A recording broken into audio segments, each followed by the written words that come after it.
നമസ്കാരം, ഞാൻ Rakesh M G. നമ്മുടെ പുതിയ വാഹനത്തിൻ്റെ ഗിയർ ബോക്സ് അല്ലെങ്കിൽ പുതിയ വാഹനത്തിൻ്റെ എവിടെന്നെങ്കിലും ഓയിൽ ലീക്ക് വന്നിട്ടുണ്ടെന്നുണ്ടെങ്കിൽ അത് ശരിക്കും റിപ്പയർ ചെയ്യുന്നത് നല്ലതാണോ? അതായത് പുതിയ വാഹനമാണ്, ഇങ്ങനൊരു പ്രശ്നം അല്ലെങ്കിൽ ഇങ്ങനൊരു കംപ്ലയിൻറ്റ് വന്നിട്ടുണ്ടെങ്കിൽ എന്താണ് ചെയ്യാൻ സാധിക്കുന്നത്? ഇങ്ങനൊരു സംശയം എൻ്റെ ഒരു സബ്സ്ക്രൈബർ ചോദിച്ചിരിക്കുന്നത് സജു ജോസ് ആണ് ചോദിച്ചിരിക്കുന്നത്. ചോദ്യം ഇങ്ങനെയാണ്: oil leak noticed in the parking space of my new Brezza automatic 6 months old 5100 kilometer. Bottom portion of the engine showing oil. Taken to service center on last Wednesday, they want to open the gearbox for verification. Opening gearbox is a major work, isn't it? Is it needed? They have not started the work. Please advise. നല്ലൊരു ചോദ്യമാണ്. ഞാൻ ഏതായാലും ഒരു advice കൊടുത്തിട്ടുണ്ട്. ഏതായാലും ഞാൻ എല്ലാവരുമായിട്ടൊന്ന് share ചെയ്യുന്നത് വേറെ ഒന്നും കൊണ്ടല്ല. കാരണം എന്താണെന്ന് പറഞ്ഞു കഴിഞ്ഞാൽ, നിങ്ങളിപ്പോൾ ഒരു പുതിയ വാഹനം യൂസ് ചെയ്യുകയാണ്. പുതിയ വാഹനത്തിന് ഒരു കാരണവശാലും കംപ്ലയിൻറ്റ് വരില്ല എന്ന് നമുക്ക് പറയാൻ സാധിക്കത്തില്ല. കാരണം കംപ്ലയിൻറ്റ്സ് വരാതിരിക്കാനുള്ള ചാൻസസ് ഉണ്ട്.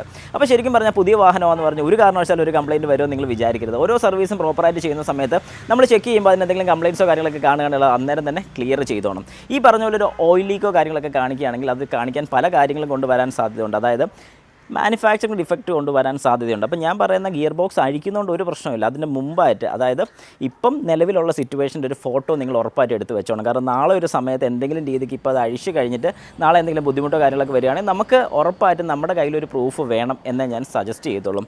അത് കൂടാഞ്ഞിട്ട് ഇതുപോലൊരു കംപ്ലയിൻറ്റ് കാണിക്കുകയാണെങ്കിൽ വെച്ചുകൊണ്ടിരിക്കരുത്, ക്ലിയർ ചെയ്ത് തരാൻ പറയണം.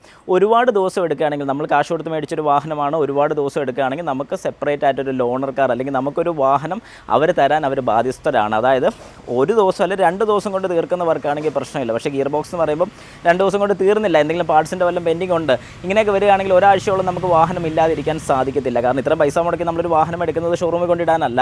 അതും ഞാൻ സജസ്റ്റ് ചെയ്യുക, അല്ലെങ്കിൽ ഞാൻ റെക്കമെൻഡ് ചെയ്യുന്ന ഒരു കാര്യമാണ്. നിങ്ങൾ ഉറപ്പായിട്ടും അവിടെ ചോദിച്ചിട്ട് അവരോട് സ്പെയർ ഒരു വെഹിക്കിൾ തരാനും പറയുക. നിങ്ങൾക്ക് ഒരു സ്പെയർ വെഹിക്കിൾ കിട്ടുന്നതായിരിക്കും ഇതുപോലെ എന്തെങ്കിലുമൊക്കെ ഇഷ്യൂ വരികയാണെങ്കിൽ. അതുകൊണ്ട് നിങ്ങൾ മനസ്സിലാക്കേണ്ട ഒരു കാര്യം എന്ന് പറഞ്ഞാൽ, ആ ഒരു കാര്യം ശ്രദ്ധിക്കുക, വർക്ക് തീർക്കാൻ എത്രയും പെട്ടെന്ന് ആ വർക്ക് തീർക്കാൻ ശ്രമിക്കുക. അത് കൂടാഞ്ഞിട്ട് എന്താണ് കംപ്ലയിൻറ്റ്, എന്തുകൊണ്ട് ഈ ലീക്ക് വന്നു എന്നുള്ളത് നിങ്ങളും മനസ്സിലാക്കുക. ഇത് റിമാർക്സ് പ്രോപ്പറായിട്ട് നമ്മുടെ ഹിസ്റ്ററിക്കകത്ത്, അതായത് സർവീസിൻ്റെ ബില്ലും കൂടെ മേടിക്കുക. ബില്ല് വാറണ്ടിക്ക് വേണ്ടി അയച്ചു കൊടുക്കാനൊക്കെ ഉള്ളതായിരിക്കും. അങ്ങനെ ഉള്ളതാണെങ്കിൽ പോലും നിങ്ങൾക്ക് അതിൻ്റെ ബില്ല് അയച്ചിട്ട് താമസിച്ചാലും ബില്ല് കിട്ടണം എന്ന് തന്നെ നിങ്ങൾ ഉറപ്പ് പറഞ്ഞ് അവരുടെ ബില്ലും കൂടെ മേടിച്ചോണം. കാരണം നാളെ ഒരു സമയത്ത് എന്തെങ്കിലും രീതിക്ക് ഈ പറഞ്ഞ പോലെ ഗിയർ ബോക്സിന് പ്രോബ്ലം വരികയാണെങ്കിൽ നമുക്കത് ചോദിക്കാം. അതായത് ഒരു പ്രൂഫാണ് നമ്മുടെ ഇരിക്കുന്നത്. അപ്പോൾ ഈ ഒരു കാര്യം നിങ്ങൾ ക്ലിയർ ആക്കിക്കോണം. ഒരു കാരണവശാലും ഒരു കംപ്ലയിൻറ്റ് ഉണ്ട്, അതിനുവേണ്ടി താമസം എടുക്കുമെന്നോ അല്ലെങ്കിൽ അഴിച്ചു കഴിഞ്ഞാൽ പ്രശ്നമാവുമെന്ന് ചിന്തിക്കേണ്ട. ഷോറൂമിൽ തന്നെ കൊടുക്കുന്നുള്ളതുകൊണ്ട് ഒന്നും പേടിക്കേണ്ട കാര്യമില്ല, ധൈര്യമായിട്ട് തന്നെ നിങ്ങൾക്ക് ഇരിക്കാം.